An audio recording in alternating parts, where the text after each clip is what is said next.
Olá, pessoal. Uma alegria muito grande estarmos de volta. Mais um encontro para o bom viver.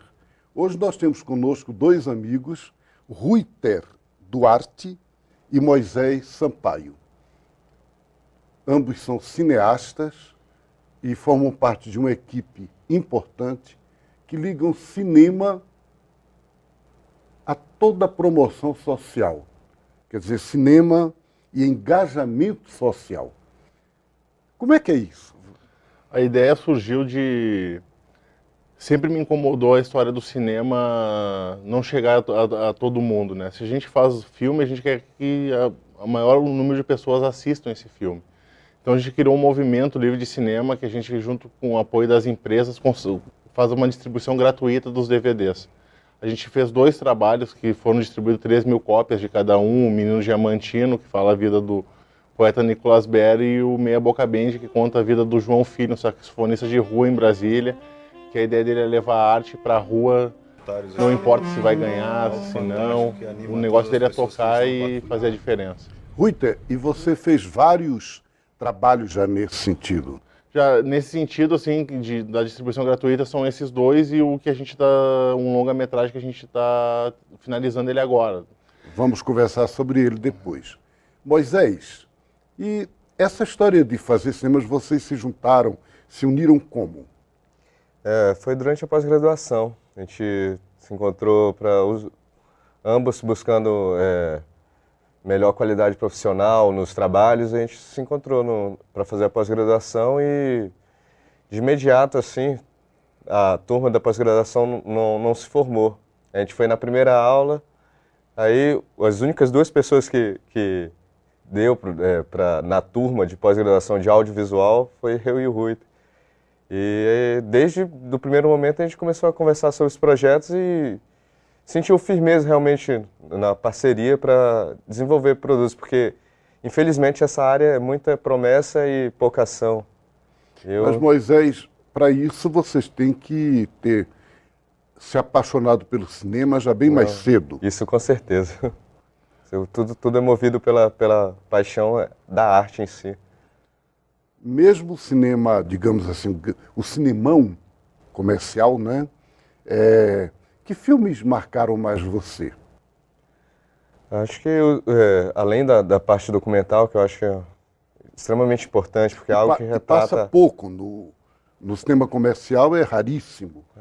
Na verdade, não é nada comercial. O que deveria ser mais comercial, mais divulgado, é formas dignas, vamos dizer, de realidades. São vários tipos de vidas retratadas, assim, que a gente busca fazer no nosso trabalho. Eu acho que isso resume, de uma certa forma, a humanidade, né? A formas diferentes de se viver, de levar a vida, vamos dizer assim. E você, o que acha disso? Não, a minha ideia sempre foi fazer cinema, né? Eu fiz outros vestibulares, passei, mas não queria nem entrar na faculdade. Aí Porto Alegre tinha um problema que não tinha faculdade de cinema. Aí abriu numa universidade, eu não tinha condições de pagar nessa universidade, aí abriu noutra. Aí eu aí me formei em cinema e vídeo mesmo, que era uma vontade. Né? Eu sempre fui apaixonado por cinema de todas as formas, tanto documentário quanto ficção. Até novela eu assistia, assim, apesar de hoje não assistir novela, mas na época eu assistia. Sempre quis viver nesse meio de produzir. Né? E meus canais prediletos sempre foram Discovery Channel, onde o documentário era o principal, né, veiculação. E aí eu fui para a faculdade, fiz um documentário que teve uma boa repercussão, assim, e eu falei, esse é o caminho que eu quero seguir, quero fazer documentário.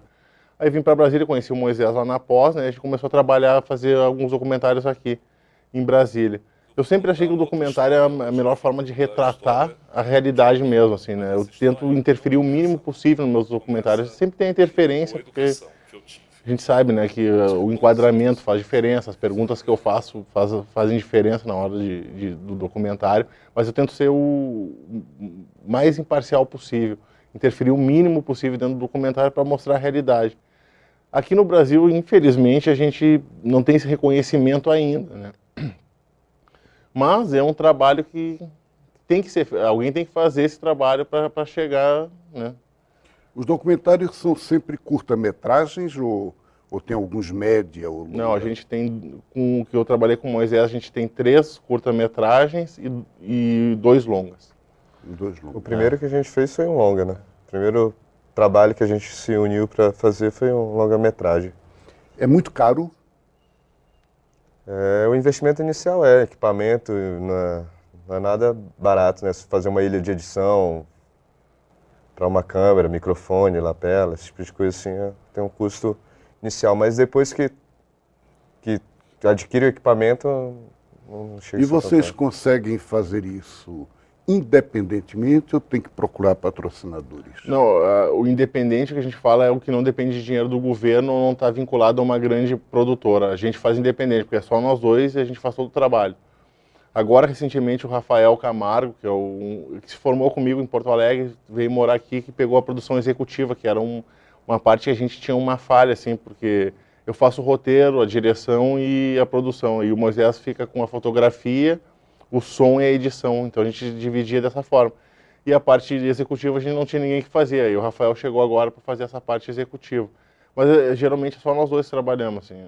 Quer dizer, cinema é um trabalho em equipe, então. Ele é um trabalho em equipe, só que a nossa equipe é muito reduzida, né? Nós dois. Mas é um trabalho em equipe, né?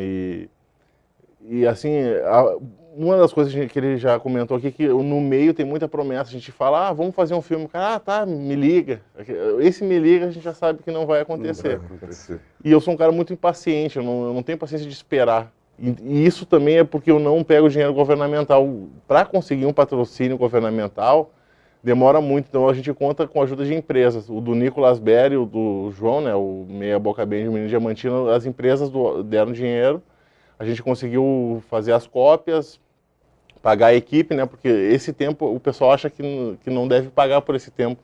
Os meses que a gente ficou trabalhando, eles acham que é de graça, né? A gente tem um probleminha ainda na profissão, assim, tipo festa de família, filma aqui pra mim, né? Isso aí sempre vai acontecer. O pessoal não entende muito a diferença. Me diga uma coisa, qual é que é o critério de escolha da temática ou para fazer um documentário? Como é que vocês fazem isso? Sim, o roteiro, né, como sou eu que faço, é sempre alguma coisa que me tira não seria da zona de conforto, alguma coisa que me chame a atenção. O João, por exemplo, foi assim, eu estava passando na rua e sempre via ele mora na mesma quadra que eu, a gente é vizinho. Aí eu passava, estava ele tocando na frente da padaria. O que me incomodava é que a maioria das pessoas passavam e nem para olhar. Tem um ser humano tocando um saxofone no meio da rua. É invisível. A rotina tá tão apegada à rotina que não consegue ver um saxofonista, uma música no meio da rua. Pelo menos eu me chamava a atenção e eu via as pessoas passando e nem notando ele. Falei, não, isso aí cabe no documentário. Aí eu falei com ele, nessa época eu estava trabalhando num emprego assim que era diário, 8 horas diárias. E aí eu não consegui, passou um tempo e eu não consegui fazer o documentário. Daí eu saí desse trabalho. Uma semana depois eu encontrei o João na rua. Assim, eu fui na farmácia com a minha esposa e ele estava tocando na frente. Eu falei, vamos fazer o documentário. Ele, vamos. Quando é que a gente grava? Eu digo, gravamos na quinta. Aí quinta-feira começamos a gravar, terminamos o documentário, foi exibido em 7 festivais, mais mostras, assim, foi um resultado bem, bem legal com o João. O Nicolas ele foi ver a exibição do João, me chamou a atenção, ele falou, esse é o poeta Nicolas Berry, não conhecia, porque eu sou do Sul, né? Aí eu fui atrás e vi as poesias, realmente muito boas poesias dele, né? Então, e aí me chamou a atenção, aí a gente foi e fez o da infância dele, que estava na época escrevendo um livro sobre a infância. E o Missão de Paz foi esse aí foi quase que por encomenda, porque tinha um concurso de uma emissora de televisão que estava comprando para fazer minissérie. Esse longo, na verdade, eram para ser 4 episódios para essa minissérie. Aí, quando eu vi o orçamento, achei muito baixo o orçamento dele. Aí eu falei, não vou fazer um longa, porque eu acho que cabe mais. Quando eu terminei de escrever o roteiro, eu falei, não, acho que esse produto aqui é um longa-metragem, não é um curta. E aí eu fui atrás, como meu pai é militar, né, eu já tinha um conhecimento da missão de paz, assim, porque meu pai serve no QG. E aí eu fui falar com meu pai alguma coisa, né, ele tinha feito a cerimônia da chegada dos corpos aqui, aí comecei a me informar mais, pedi uns contatos lá dentro, entrei em contato, demorou muito esse contato. o pessoal não sabe, a produção levou muito tempo, porque tem reuniões e eles ficam muito preocupados com o conteúdo que vai sair, né? Claro. E aí a gente conseguiu as autorizações, conseguiu o material, conseguiu o apoio da ONU na sequência. E aí eu fui ver, quando eu fui fazer o documentário, eu fui descobrir que a maioria das pessoas não tem conhecimento sobre a missão de paz. Assim, aprofundado, tem aquela notícia que saía na televisão. É isso mesmo. Mas quando eu falo assim, eu sei o que aconteceu, pô, o Brasil teve uma atuação muito forte lá dentro. Eu acho e isso me incomodava, a falta de divulgação desse... Moisés, nós estamos já chegando no final do primeiro bloco, mas seria interessante você contar isso que o Ruyter está falando, no ponto de vista da edição, de som, de como é que foi acoplado, como é que você faz isso? A junção de vários materiais. A gente recebeu vídeos, né, do local do Haiti, Porto Príncipe exatamente, a capital, do Exército Brasileiro, eles cederam imagens, e dos bombeiros de Brasília, que também foram designados para poder ajudar na missão de resgate. E junto com 12 entrevistas, a gente mesclou imagens do que eles falam com vídeos ilustrativos de lá da situação. Uhum. Tem alguma música? Tem, atualmente eu estou em 5 trilhas sonoras que eu mesmo estou compondo todas elas, justamente para não ter nenhum problema legal em inserir alguma música Então, além alheia. de tudo, você é músico também? Sou um pouco. Estou descobrindo agora que sou também. Que beleza, que maravilha. E o povo vai ter acesso a isso como? A gente está procurando patrocínio, né, que são as empresas que vão viabilizar esse material de gravação, de DVD. A intenção é botar legenda em 3 idiomas, né, inglês, francês, porque no Haiti se fala francês, e espanhol, para a gente poder distribuir isso internacionalmente, né, mandar para festivais internacionais. Mas é isso, a gente está finalizando por essa semana, ou semana que vem no máximo, ele entra para finalização, a gente tem que levar ele lá no Exército para ele passar por uma olhada para ver se tem alguma coisa ofensiva para eles, que a gente fez um acordo. E depois só depende do patrocínio, né? Quanto mais cedo vem o patrocínio, mais cedo a gente vai produzir essas cópias e distribuir gratuitamente. A nossa ideia é que vá uma cópia para cada instituição militar no país. E mais uma cota dessas aí vai para escolas públicas. Essa é a ideia, né? Beleza. Nós estamos conversando com Ruyter Duarte e Moisés Sampaio, cineastas, educadores sociais, e que estão conversando conosco aqui sobre todo o trabalho que fazem através do cinema para a educação social. Voltamos daqui a pouco. Fique conosco. Encontro para o Bom Viver.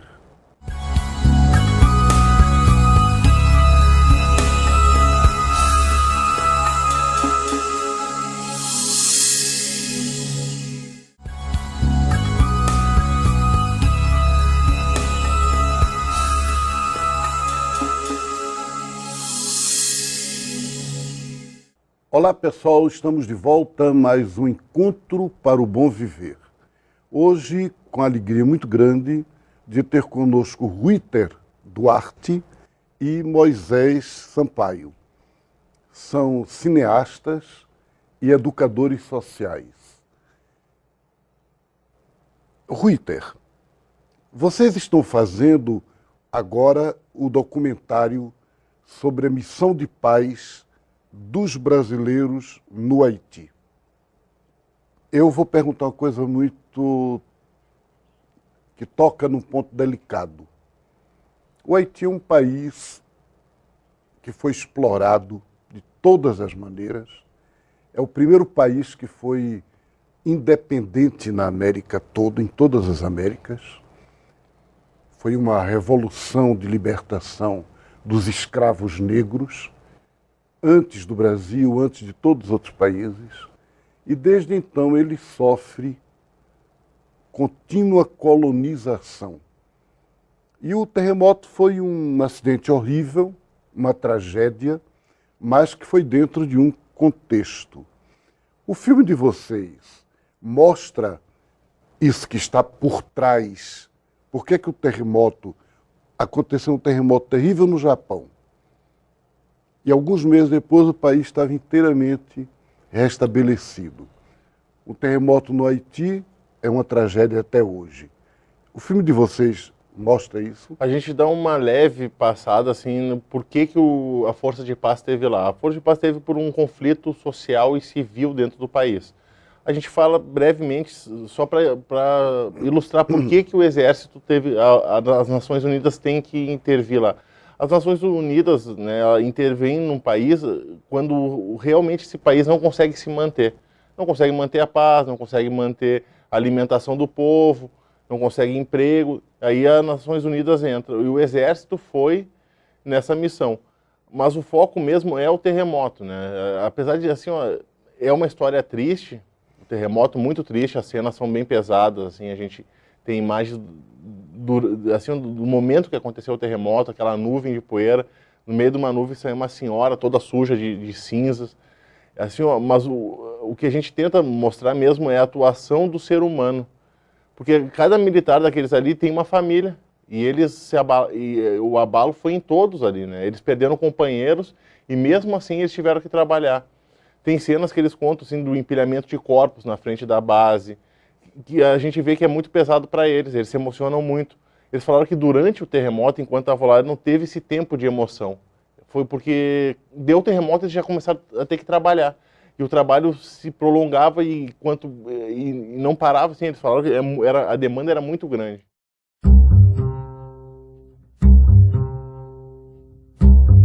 Saber que você, de alguma forma, vai poder contribuir, vai poder deixar uma sementinha lá do seu trabalho em prol daquele povo lá que é muito sofrido. O Haiti vive uma situação de grandes demandas sociais. Um país, quando pede auxílio das Nações Unidas, é porque realmente ele não criou, ele não tem as condições sociopolítico-econômicas de se sustentar. A gente vê muita morte, muito conflito, muita fome, muita miséria. Além disso tudo que eu acabei de expor, teve o terremoto.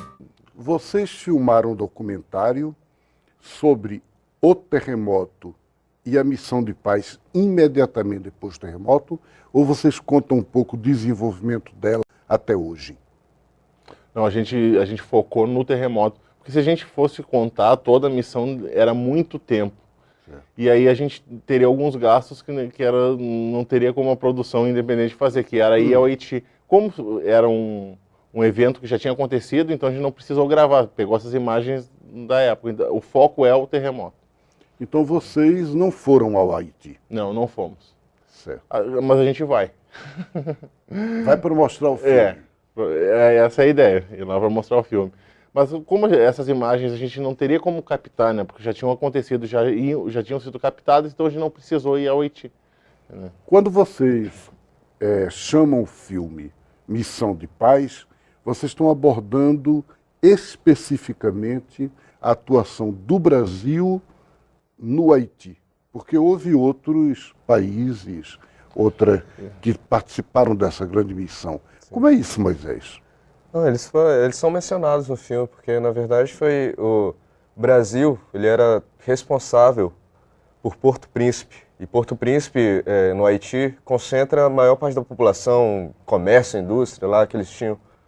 E foi muito afetado, porque foi a 15 quilômetros, se eu não me engano, né, o epicentro do terremoto.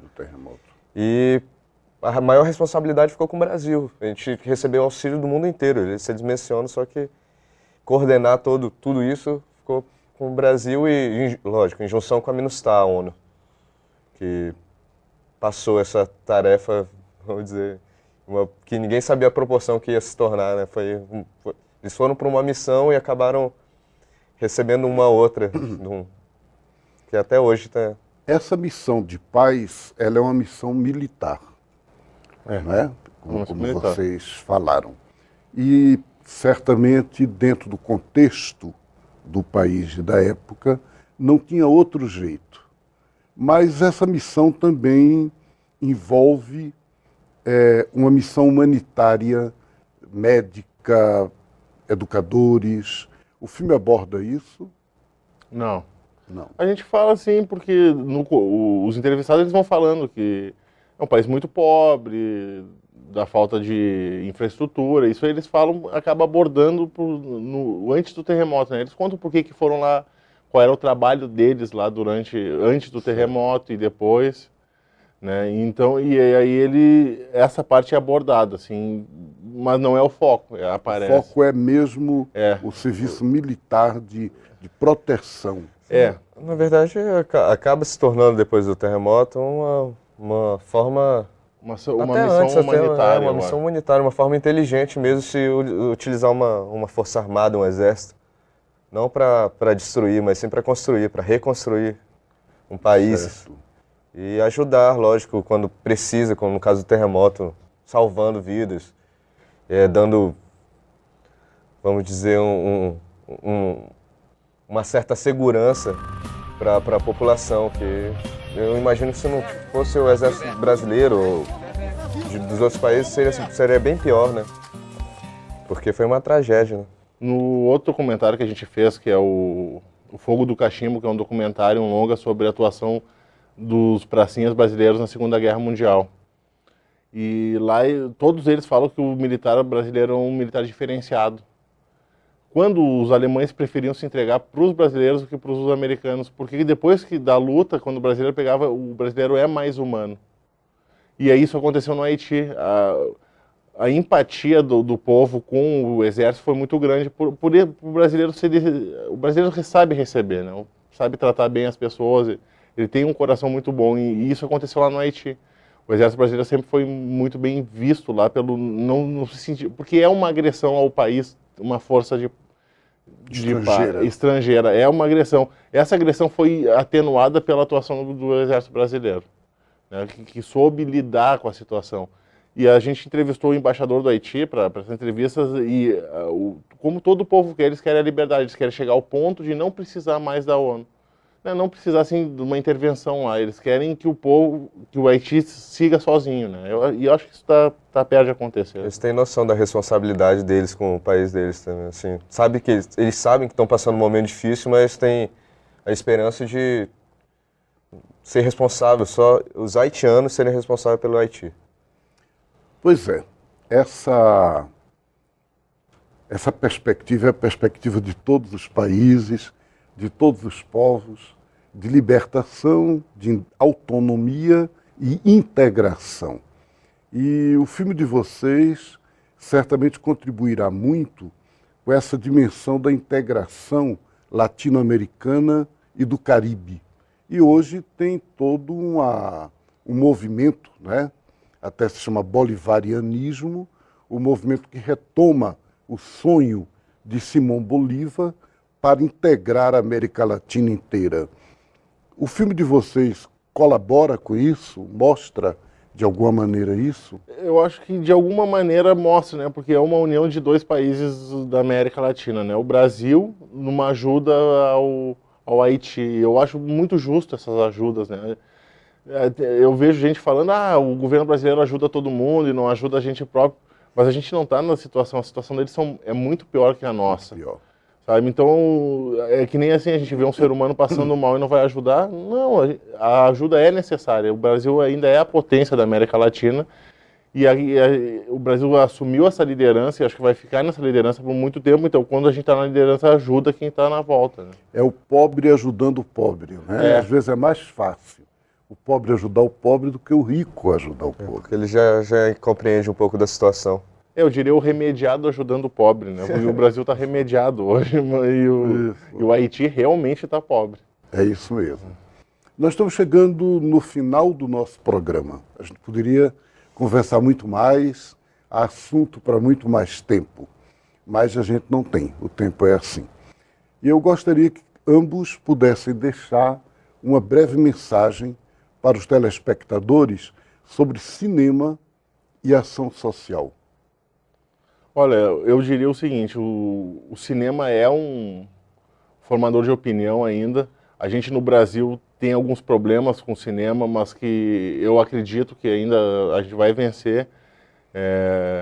O governo tem essas mediações que era para a gente, essas intervenções de dinheiro, de leis de incentivo fiscal para as empresas, mas que a gente espera que ainda forme uma indústria de cinema aqui. Que a gente realmente gere emprego e que quem queira trabalhar nessa área tenha uma perspectiva de futuro, né? Porque tem muito jovem que quer, mas não vai por causa de, vai para o cinema, vai passar fome. Né? A gente quer tirar essa impressão do cinema. O cinema ainda vai, a gente vai vencer e a gente vai parar de ter cota para exibir nosso filme no nosso próprio país. Eu sempre achei complicado a gente ter 10% das cotas de exibição no nosso próprio país. Eu acho que os estrangeiros deveriam ter 10% e 90% para nós. É claro. Mas é um trabalho de formiguinha, mas a gente está lá. Eu não desisto ainda da há luta. no cinema uma colonização muito forte de fora, né? Muito forte. Infelizmente. Esses dias eu cheguei no cinema e tinha 3 filmes brasileiros em cartaz. 4 americanos. Eu já achei um avanço. Vai ser bom quando nós tiver 8 brasileiros e 1 americano. Moisés, desculpe. Eu acho que o que o Ruiter falou nos representa. Afinal de contas, a gente está, no momento, nadando contra a maré, mas eu tenho esperança de que um dia a maré vai estar a nosso favor. Aí. Muito bem, muito obrigado. Nós conversamos com Ruiter Duarte e com Moisés Sampaio, cineastas, educadores, grandes dinamizadores de um desenvolvimento social verdadeiro, libertador para o povo. Parabéns pelo trabalho de vocês. Sucesso com o filme que agora vocês estão acabando de produzir, né? Missão de Paz. E contem sempre aqui com o nosso programa, o Espaço da União Planetária, da TV Suprem, para divulgá-lo, para aquilo que vocês quiserem. E você que está nos acompanhando, fique conosco. Proximamente voltaremos com mais um encontro para o bom viver. Até logo.